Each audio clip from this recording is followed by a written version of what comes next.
चलिए, स्वागत है आप सभी बच्चों का आपके अपने चैनल पर। और जैसे कि आज कक्षा 10वीं का जो अर्धवार्षिक पेपर हुआ है विज्ञान का, इसके हम ऑब्जेक्टिव क्वेश्चन करेंगे।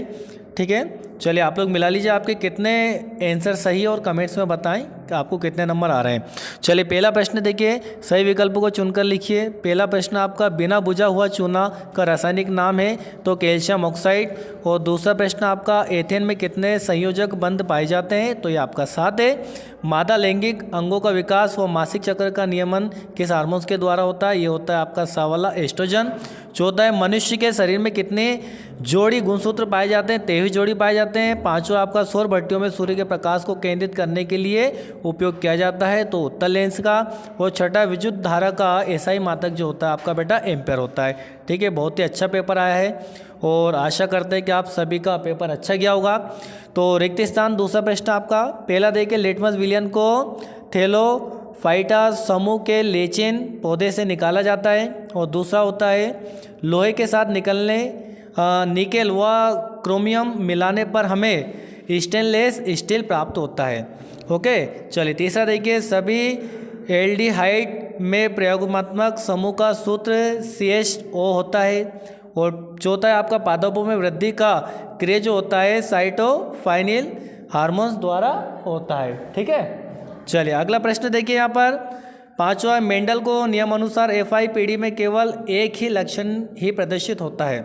छठा है, विभवांतर को मापने के लिए वोल्टोमीटर यंत्र का प्रयोग किया जाता है। ठीक है, चलिए बहुत ही अच्छे ऑब्जेक्टिव आए हुए हैं इस बार और आप सभी का पेपर भी अच्छा गया होगा। तीसरा प्रश्न देखिए, सत्यासत्य अवक्षेपण अभिक्रिया से अविलेय लवण प्राप्त होता है, ये आपका सत्य है। और दूसरा, विद्युत अपघटन में एनोड पर ऋण आयनों के एकत्रीकरण की घटना को एनोडीकरण कहते हैं, ये आपका सत्य है। तीसरा आपका, ऐसे पदार्थ जिनमें अन्य पदार्थों को ऑक्सीजन देने की क्षमता होती है वो पैरा कहलाते हैं, आपका असत्य है। चौथा, उत्तर दर्पण में यह से सदैव सीधा प्रतिबिंब बनता है, ये आपका सत्य है। पांचवा, विद्युत परिपथ में सुरक्षा के लिए फ्यूज का उपयोग किया जाता है बेटा, ये भी आपका सत्य है। छठा देखिए, प्रत्येक आहार श्रृंखला का प्रारंभ उपभोक्ता से होता है, ये आपका असत्य है। चलिए सही जोड़ी मिला लीजिए आप लोग और क्लास को ज़रूर लाइक करें, कमेंट्स करें, आप कहाँ से ये हमें बताएं। चलिए, पहला है एमाइलेज। एमाइलेज जो है इसका राइट आंसर हो जाएगा आपका कार्बोहाइड्रेट का पाचन। और दूसरा है इंसुलिन, इंसुलिन का जो दिया है आपका अग्नाशय। और तीसरा है टेस्टोस्टेरोन, तो तीसरे का जो राइट आंसर आपका अंडाशय। और चौथा प्रश्न दिया आपका पेप्सिन, तो पेप्सिन का हो जाएगा हाइड्रा। और पांचवा है द्विखंडन, तो द्विखंडन का हो जाएगा आपका चौथा ये द्विखंडन है ना पांचवा, इसका हो जाएगा अमीबा। और मुकुलन को हो जाएगा विषण।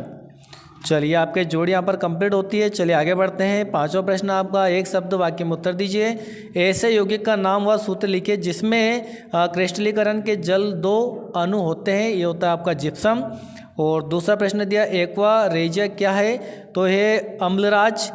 और तीसरा प्रश्न आपका, साइक्लोहेक्सेन का सूत्र है C6H12। और चौथा प्रश्न यहाँ पर हमारा है, हमारे शरीर में पाए जाने वाले शोषण वर्णक का नाम लिखिए, तो ये हो जाएगा आपका हीमोग्लोबिन। चलिए पांचवा, दर्पण सूत्र लिखिए, तो दर्पण सूत्र यहाँ पर दिया है 1F बराबर 1/V + 1 और बटे U।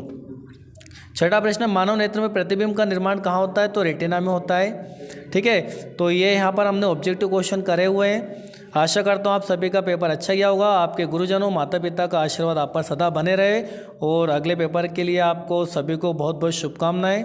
ठीक है, आज के लिए इतना, अगली क्लास में फिर मिलेंगे अपन, जब तक के लिए जय हिंद।